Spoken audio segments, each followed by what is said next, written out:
The gavel came down hard. Not like a judge making a ruling, like a man trying to prove he owned the room. Judge Clarence Vance leaned back in his leather chair, arms crossed, staring down at the woman standing in front of him. She wore a coat 2 sizes too big, her shoes so worn you could see the outline of her toes through the leather. Her hair was tied back with a rubber band. No briefcase, no lawyer, just a folder of papers clutched in her hands. Vance grinned. Then he laughed, out loud, in open court. "Let me make sure I understand," he said, his voice booming across the gallery. "You walked into my courtroom dressed like you're heading to a thrift store, no attorney, no legal experience, and you want me to halt an eviction? Ma'am, this is a court of law, not a charity drive. Maybe if you spent less time looking for handouts and more time finding a job, you wouldn't be wasting my time on a Monday morning." The woman, her name on the docket read simply Maya, didn't flinch. She stood there, spine straight, eyes locked on his. "Your Honor," she said calmly, "the Emergency Tenant Protection Act clearly states." "The act?" Vance cut her off with another laugh. "You're going to lecture me on the law? I've been sitting on this bench for 20 years. You can't even afford a decent pair of shoes." What Vance didn't know was that the woman standing in front of him wasn't just anyone, and the quiet way she was watching him, documenting every word, every smirk, every insult, that wasn't fear. That was preparation. Before we go any further, drop a comment and let us know where you're watching from. And if you haven't already, hit that subscribe button. You won't want to miss what happens next. 48 hours earlier, Maya had been in Washington, D.C., sitting in an office with mahogany bookshelves and a view of the Capitol. She'd just finished reviewing a brief on federal sentencing reform when her phone buzzed.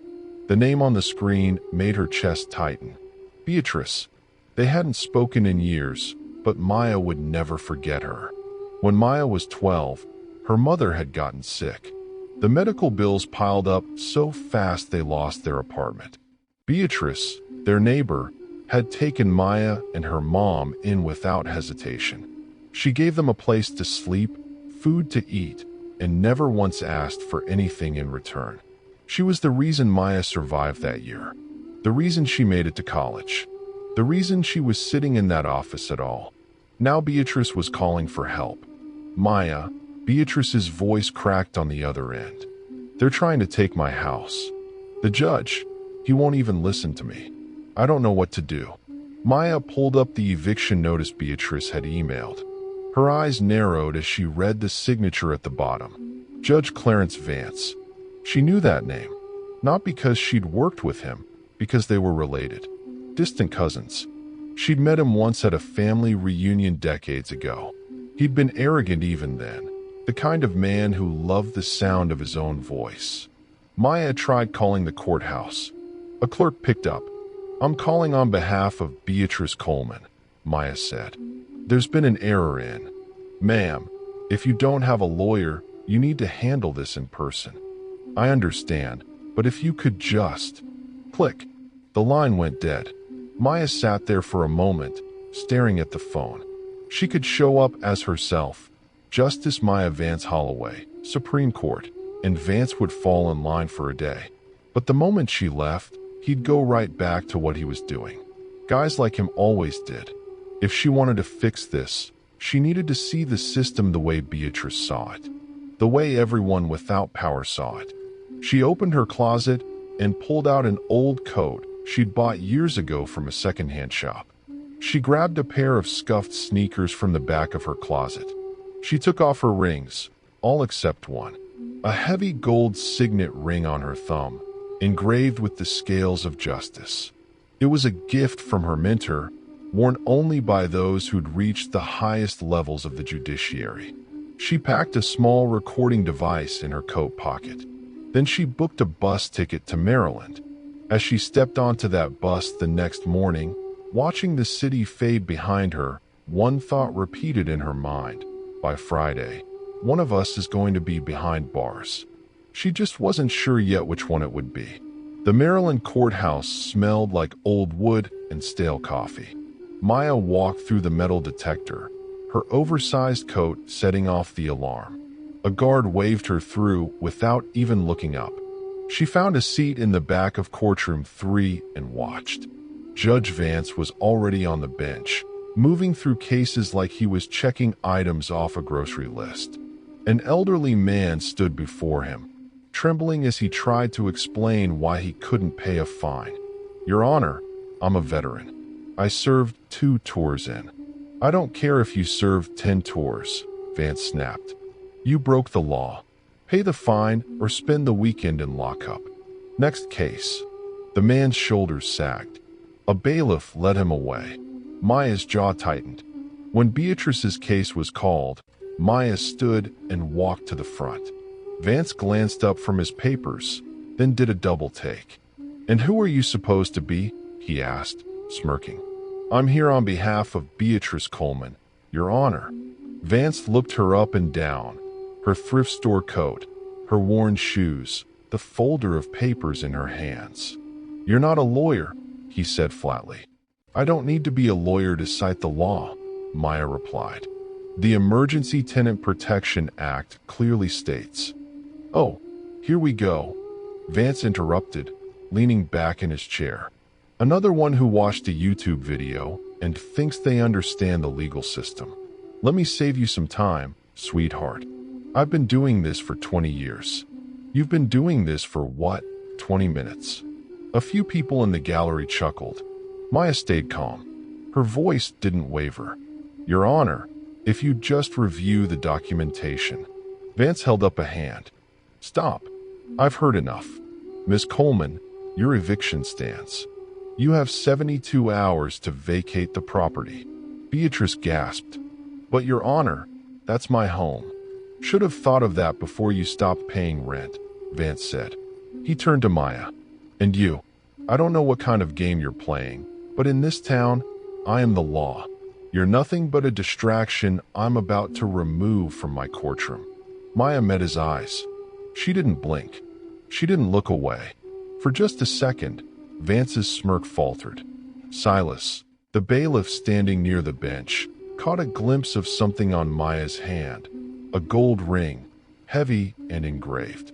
His eyes went wide. He opened his mouth like he was about to say something, then stopped.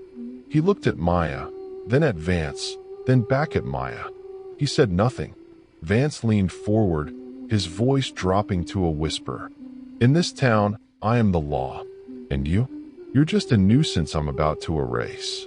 Most people see something like this and look away. They tell themselves it's not their problem. They think it'll never happen to them. But tomorrow, it could be your door they're knocking on.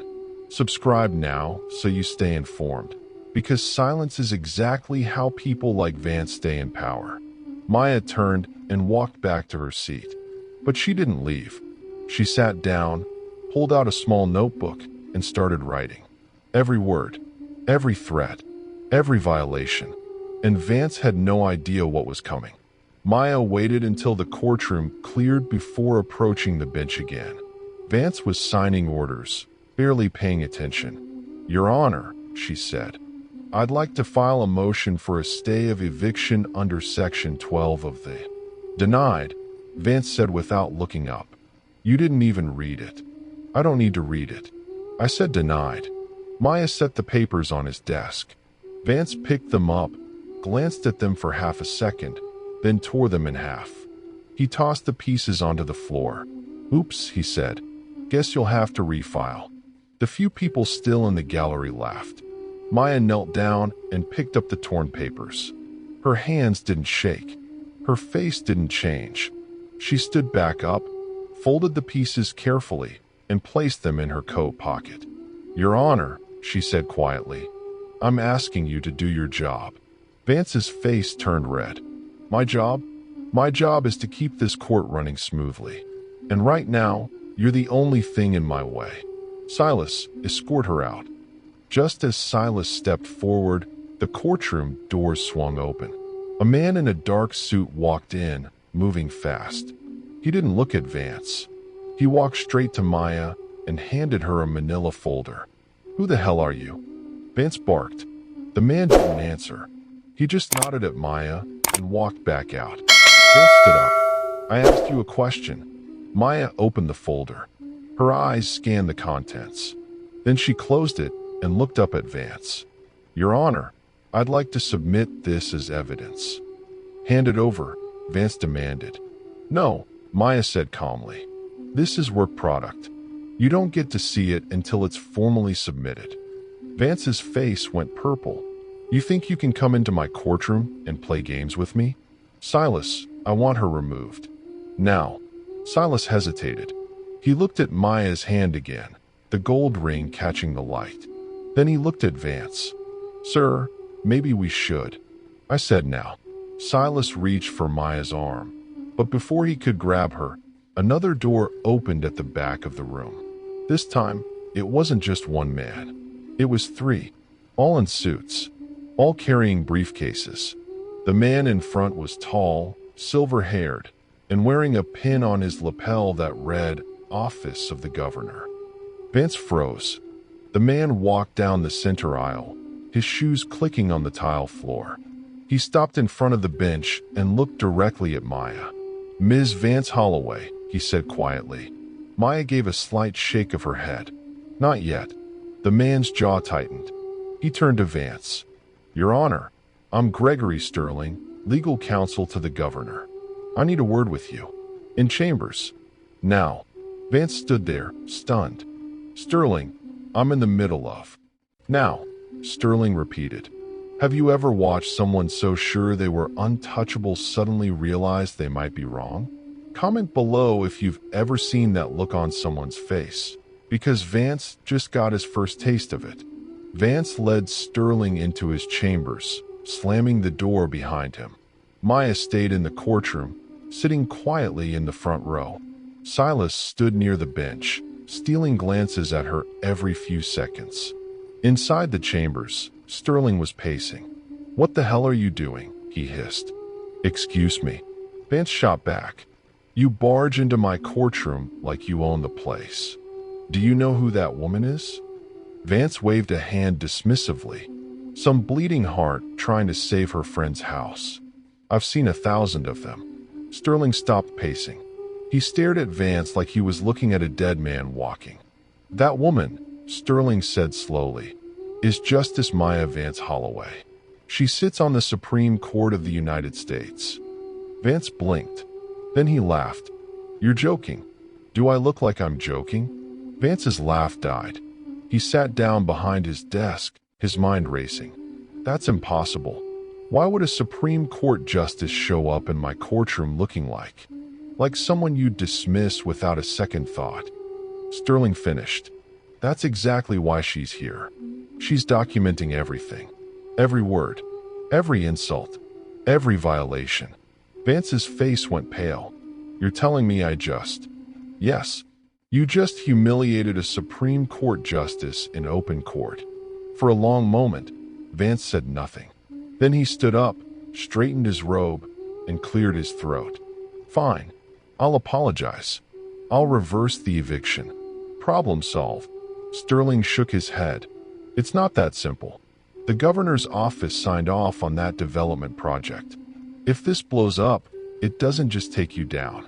It takes us down too." Vance stared at him. "Wait, you're saying the governor?" "The governor approved the rezoning that made this eviction possible," Sterling said. "If she files a complaint, if this goes federal, we're all finished." Back in the courtroom, Maya sat perfectly still.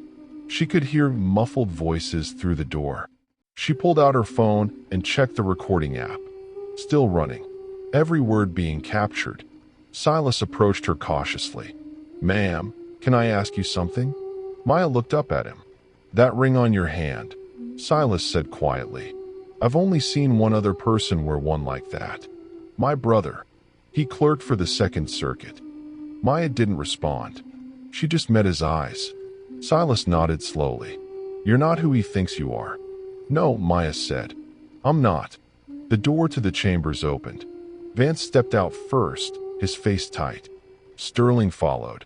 looking like he'd aged 10 years in 10 minutes. Vance walked to the bench and sat down. He looked at Maya. For the first time since she'd entered his courtroom, he wasn't smiling. "Ms. Coleman's case is under review," he said stiffly. "I'll need additional time to examine the documentation." Maya stood. "Your Honor, the law doesn't require additional time. It requires you to follow it." Sterling stepped forward. "Your Honor, perhaps we should discuss this in chambers again." Maya cut him off. "Mr. Sterling, are you attempting to engage in ex parte communication with the court?" Sterling's eyes widened. Ex parte communication, talking to a judge without the other party present, was a direct violation of legal ethics. And Maya had just called him out on it. In front of witnesses. "I know, I was simply..." "Simply what?" Maya asked. Her voice was calm, but there was steel underneath. "Simply trying to influence a ruling outside the presence of the affected party? That's a textbook violation." Sterling looked at Maya with pure terror in his eyes. He leaned in close and whispered, "You don't know what you've started. They'll never let you leave this county. Be honest. Was Maya right to stay hidden? Or was she putting Beatrice at too much risk? Comment, wait, or reveal below." Vance stood abruptly. "Everyone out. Clear the courtroom. Now." Silas started ushering people toward the door. Beatrice looked back at Maya, terrified. Maya gave her a small nod. "It's okay. Go." When the room was empty except for Maya and Vance, he pointed to his chambers. "You." Inside, Maya followed him in. The door closed behind them. Vance sat down at his desk and rubbed his temples. For a moment, he looked almost human. Tired. Stressed. Then he looked up at Maya, and the mask came back on. "Let's cut the act," he said. "You're not just some do-gooder. Sterling wouldn't have shown up if you were. So who are you really?" Maya said nothing. Vance opened a drawer in his desk. He pulled out a thick envelope. He set it on the desk between them. "There's $10,000 in here," he said. "Cash. Take it. Drop the case. Walk away." Maya stared at the envelope. Then she looked at Vance. "Is this how much a soul costs in Maryland?" she asked. Vance's face hardened. "You think you're clever? You think you can walk into my town and embarrass me? I've buried people smarter than you." "I'm sure you have," Maya said quietly. Vance slammed the drawer shut. He picked up his phone and dialed. "Yeah, it's Vance. I need 2 officers in my chambers. Now, I've got someone here attempting to extort a public official." Maya didn't move. She just stood there, watching him. Her hand slipped into her coat pocket, fingers brushing the recording device. Still running. 2 officers arrived within minutes. Vance pointed at Maya. "This woman just tried to bribe me. I want her arrested." One of the officers looked confused. "Sir, she tried to bribe you?" "That's what I said. Handcuff her." The officer hesitated. "Sir, we're going to need to file a report." "File it later. I want her in a cell. Now." The officers looked at each other. Then they pulled out handcuffs. Maya held out her wrists. Calm. Steady. Like she'd been expecting this all along. As the steel clicked shut around her wrists, her phone started to buzz in her other pocket. The screen lit up, visible through the fabric. "Incoming call, White House." One of the officers saw it. His face went white. "Sir," her phone. Vance snatched the phone out of Maya's pocket. He looked at the screen. His hand started to shake. "Who?" He started, then stopped. He looked at Maya. Really looked at her. "Who are you?" Maya met his eyes. "You had your chance to find out. You chose not to ask." Vance stared at the phone. The call was still coming in. The words, "White House," glowing on the screen. "Get her out of here," he said, his voice barely above a whisper. "Just get her out." She was one woman against a whole city of corruption. One person standing up when everyone else stayed silent. If you're not willing to stand up for the truth by hitting that like button, then you're part of the silence they thrive on. Don't be part of the problem. The officers led Maya out of the chambers, through the empty courtroom, and down a hallway toward the holding cells. Vance stood alone in his office, staring at the phone in his hands. And for the first time in 20 years, Judge Clarence Vance realized he might have made a mistake he couldn't undo. The holding cell was smaller than Maya expected. Concrete walls, a metal bench bolted to the floor, a single bulb overhead that flickered every few seconds. The officers who'd escorted her down hadn't said a word. They'd just unlocked the door, gestured for her to step inside, and locked it behind her. Maya sat down on the bench. She didn't look defeated. She looked like a woman waiting for a meeting to start. One of the officers, a younger guy with a crew cut and a chip on his shoulder, came back 10 minutes later. He rattled his baton against the bars. "Hand over the phone," he said. Maya looked up at him. "I'm entitled to a phone call. You'll get one after you hand over the phone."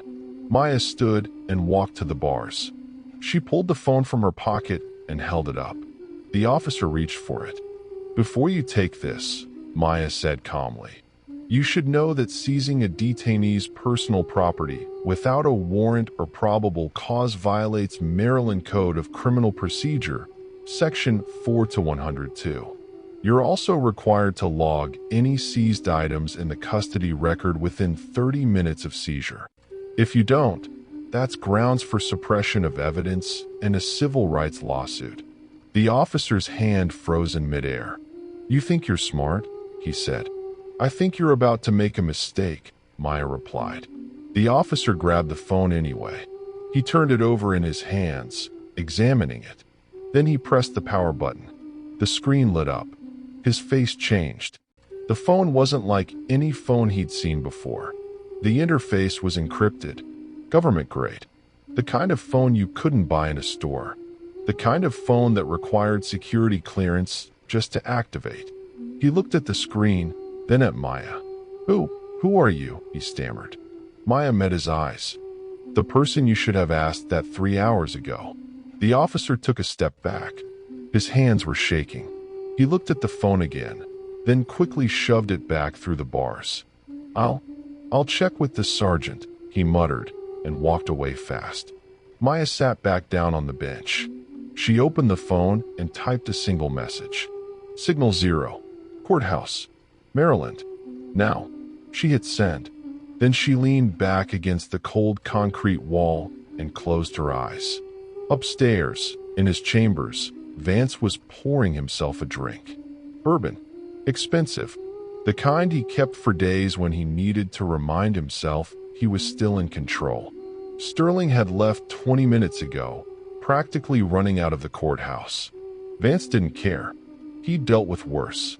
Some woman shows up, tries to make him look bad, gets arrested. Problem solved. His phone rang. He glanced at the screen. Unknown number. He let it go to voicemail. It rang again. Same number. He picked up.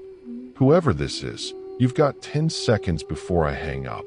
"Judge Vance," a calm voice said on the other end. "This is Deputy Director Marcus Hale, Federal Bureau of Investigation. We need to talk about the woman you have in custody." Vance froze. "Excuse me. You heard me. Release her. Now." Vance laughed. Actually laughed. "Is this some kind of joke? Did Sterling put you up to this?" "This isn't a joke, Judge. That woman is a sitting Supreme Court justice. If you don't release her in the next 5 minutes, I will have federal agents at your courthouse in 10. Vance's laugh died. "You're serious. Deadly serious. 5 minutes." The line went dead. Vance stood there, the phone still pressed to his ear. His hand was shaking. The glass of bourbon sat untouched on his desk.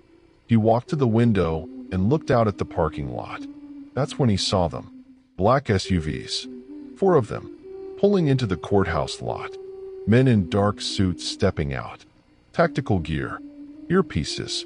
Vance's legs went weak. He grabbed his phone and dialed the holding cells. "Release the woman. Now. I don't care what I said before. Get her out of there and bring her to my chambers. Now." But it was already too late. Back in the main courtroom, Vance had called an emergency session. He sat on the bench, trying to look composed, but sweat was beading on his forehead.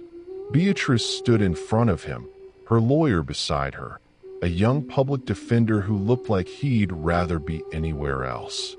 "The court has reviewed the documentation," Vance said, his voice tight, "and I'm prepared to rule on the eviction." Beatrice's hands were clasped together, trembling. "The eviction stands," Vance announced. "You have 48 hours to vacate." Beatrice's face crumpled. The public defender started to object, but Vance slammed his gavel. "This case is closed." Next on the docket, the double doors at the back of the courtroom swung open. Everyone turned. A man in a dark suit walked in. Then another. Then another. 6 men total, all wearing earpieces, all moving with the kind of precision that made it clear they weren't local cops. Vance stood up. "This is a closed session. You can't just..." One of the men walked straight to the bench and held up a badge. "Federal agent." "Your Honor," the man said, his tone flat and professional. "We're here on official business. No one leaves this courtroom until we say so." Vance's face went white. "On whose authority?" "On mine." The voice came from the doorway. A woman stepped into the courtroom, mid-50s, sharp suit, carrying a leather briefcase. She looked like she'd walked out of a Pentagon briefing. Vance stared at her. "Who the hell are you?" "Assistant U.S. Attorney General Karen Delacroix," the woman said. "And you, Judge Vance, are in a lot of trouble." Silas, the bailiff, was standing near the bench. He looked at the agents, then at the Attorney General, then at Vance. Slowly, he stepped away from the bench and moved toward the door. "Silas," Vance barked, "clear this courtroom." Silas didn't move. "Silas, I gave you an order." Silas looked at him. For the first time in 20 years, he didn't follow it. He just stood there, arms crossed, blocking the door. Vance's phone rang. He pulled it out of his pocket. The caller ID read, "Governor's Office." He answered. "This isn't a good time." "Release her," the governor screamed on the other end. "Release the woman right now, or I swear to God I'll have your badge by sundown."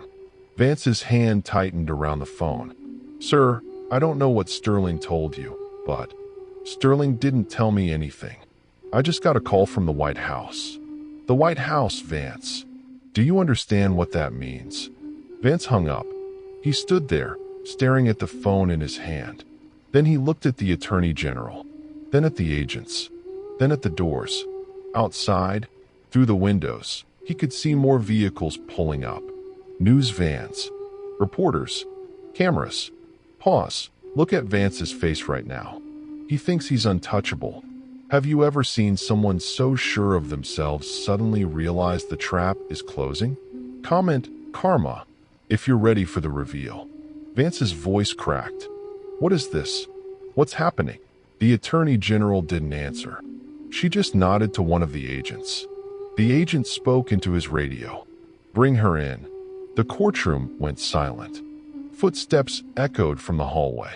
Slow, deliberate. The doors opened, and Maya walked in. But she wasn't in handcuffs anymore. She was flanked by 2 federal agents. She wasn't wearing the oversized coat. She was wearing a black suit. Her hair was pulled back. Her eyes were sharp, focused. She looked like what she was. Power. Vance's mouth opened, but no words came out. The Attorney General stepped aside. Maya walked down the center aisle, her shoes clicking on the tile floor.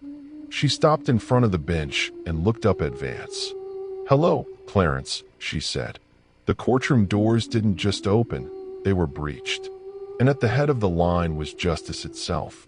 Vance was shaking, actually shaking. He gripped the edge of the bench to steady himself. What is this?" he stammered. Maya reached into the leather bag one of the agents was carrying. She pulled out a folded piece of black fabric. She unfolded it slowly, deliberately. A judicial robe. Supreme Court of the United States. Vance's eyes went wide. No, that's not." Maya draped the robe over her shoulders. She fastened it at the front. Then she looked up at him. "Clarence, she said calmly. I'm not impersonating a judge.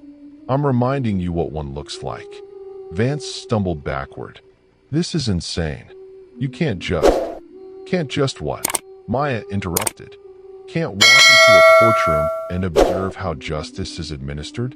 Can't document civil rights violations? Can't hold corrupt officials accountable? She took a step closer to the bench.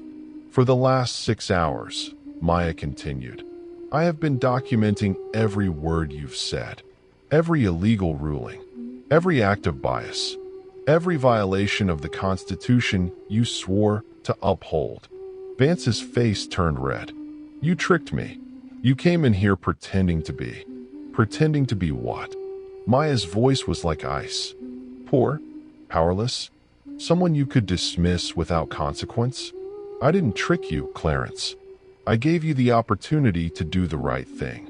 You chose not to. The Attorney General stepped forward. Judge Vance, for the record, the Supreme Court has been investigating judicial misconduct in this district for the past 8 months.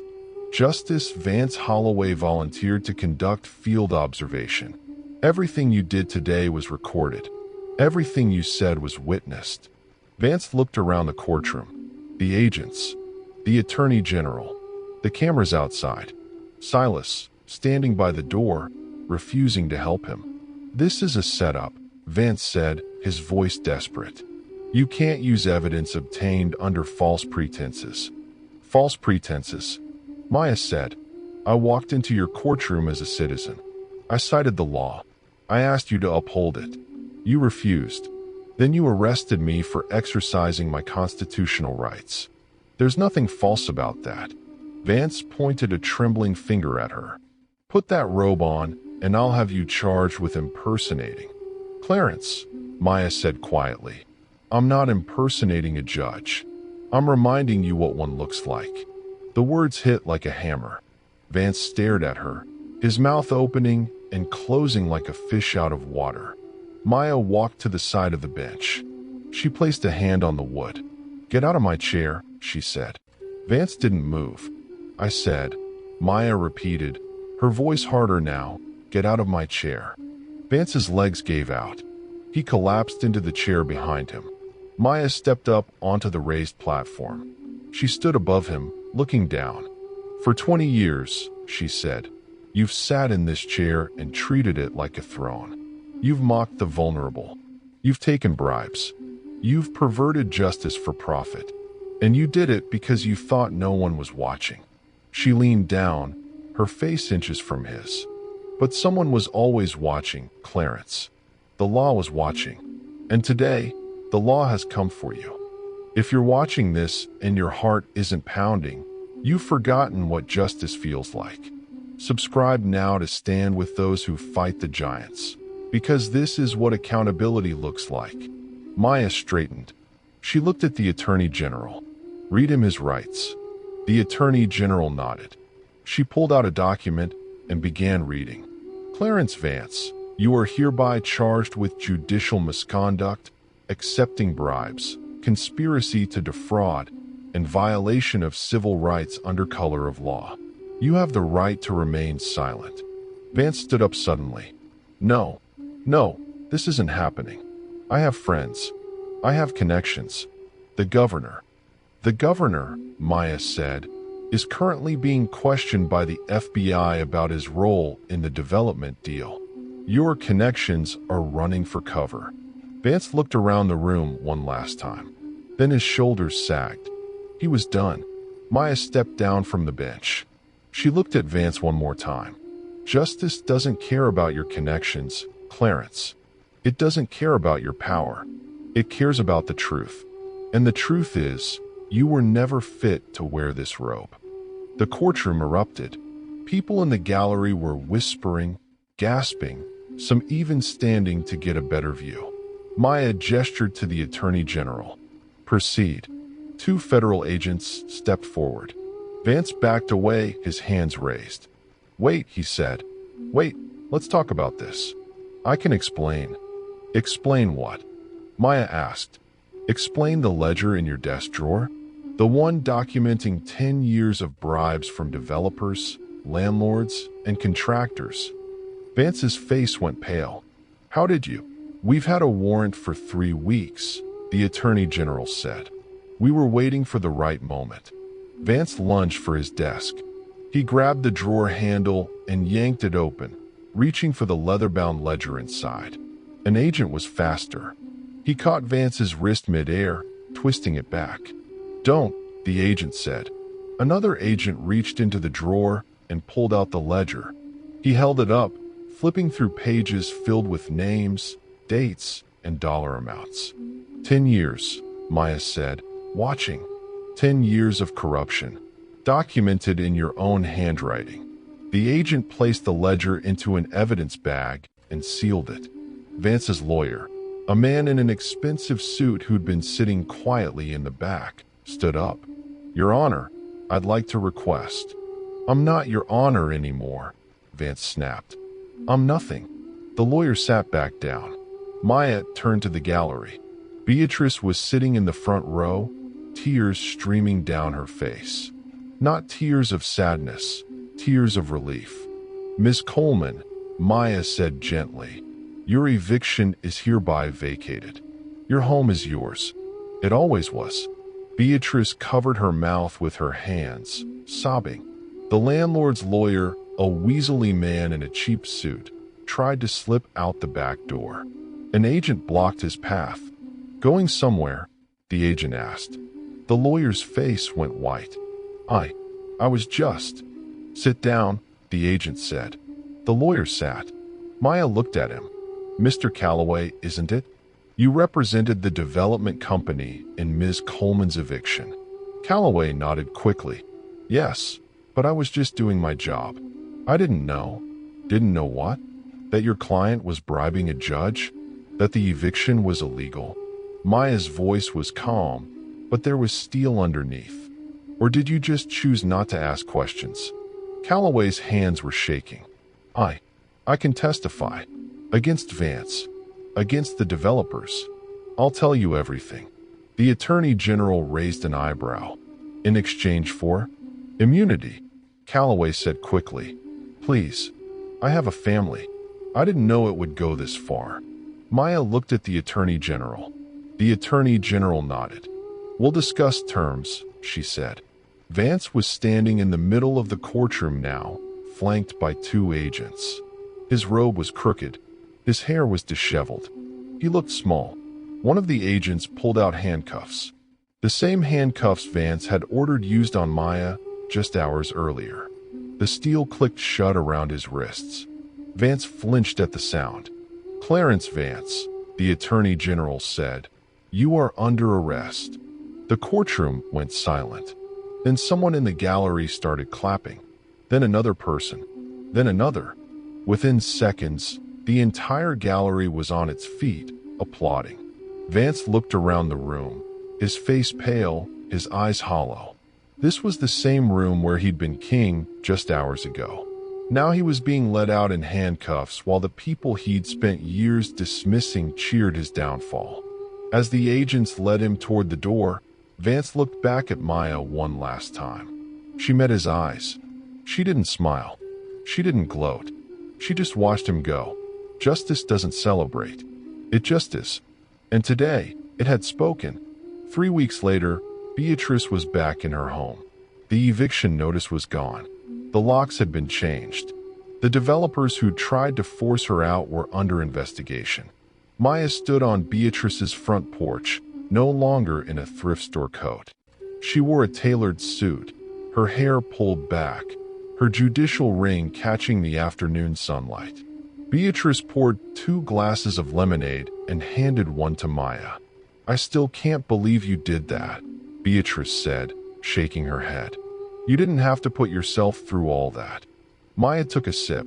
Yes, I did. Why? Maya set the glass down. Because you saved my life once. When I was 12, when my mom was sick, you didn't ask questions. You didn't judge us. You just helped. And when I heard what was happening to you, I knew I couldn't just write a brief or make a phone call. I had to see it for myself. But you're a Supreme Court justice, Beatrice said. You could have sent someone. That's exactly why I had to go myself, Maya replied.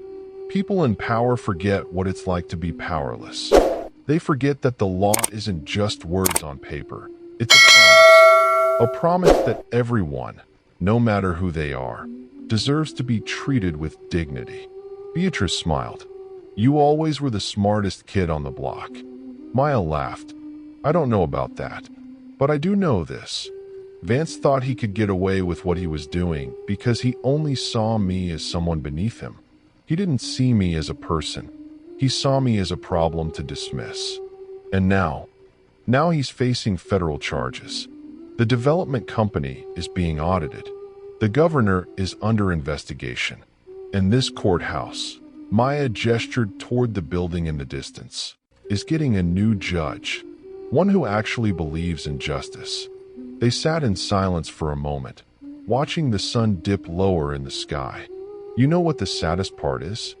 Maya said quietly. If Vance had just done his job, if he'd just read the law and followed it, none of this would have happened. He'd still be on the bench. Beatrice would still have her home. Everyone wins. But he didn't, Beatrice said. No, Maya agreed. He didn't. Because he thought his power made him untouchable. He thought he was above the law. But no one is above the law. Not me. Not him. Not anyone. Maya stood. She looked out at the neighborhood, at the houses lining the street, at the people living their lives. The law doesn't care how much money you have, she said. It doesn't care what you look like or where you come from. It only cares about the truth. And when we forget that, when we start treating people differently based on their clothes or their bank account, we lose everything that makes justice worth fighting for. Beatrice stood beside her. Thank you, Maya, for everything. Maya smiled. Thank you for reminding me why I do this job. Was this justified or evil? Comment yes if you think Vance got what he deserved, or no if you think Maya went too far. I'm pinning the wildest take. Vance thought he was safe until the moment his world ended. Most people don't see danger coming until it's too late. Subscribe so you're not caught off guard by the next story. If you're still not subscribing, tell me in the comments, what's holding you back? If this story moved you, hit that like button. And tell me, which part hit you the hardest? The moment Vance realized who she was, or the moment the handcuffs clicked shut? Comment below. Hey there. Thank you so much for watching till the very end. We really appreciate your support. If you enjoyed this story, please don't forget to like the video, subscribe to the channel, and drop a comment below. We'd love to hear your thoughts. And guess what? The story doesn't end here. Click on the video right here on your screen to dive into another fascinating story. Trust me, you don't want to miss it. Once again, thanks for being a part of this amazing community. Until next time, stay curious and keep exploring stories that move you.